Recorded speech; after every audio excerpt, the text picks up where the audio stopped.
Ang anak ni Sharon Cuneta at Gabby Concepcion na si Casey Concepcion ay nagbahagi kamakailan sa kanyang Instagram feed ng kanyang bonding moments kasama ang kanyang mga kapatid na babae sa panig ng kanyang ama. Nagbahagi si Casey Concepcion ng mga sulyap sa mahalagang sandali ng pamilya habang nag-enjoy siya sa quality time kasama ang kanyang ama na si Gabby Concepcion.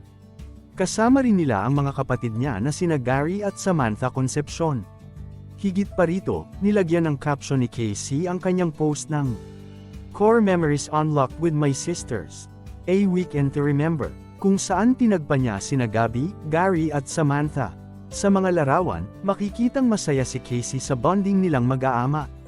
Nagpalipas ng oras ang pamilya sa Dalampasigan, marahil sa Lobo, Batangas property ng kanilang ama na si Gabby, kung saan sila sumakay ng jet skis, sumakay ng inflatable sa pool, at nag-enjoy sa pagkain at pagtambay ng magkasama.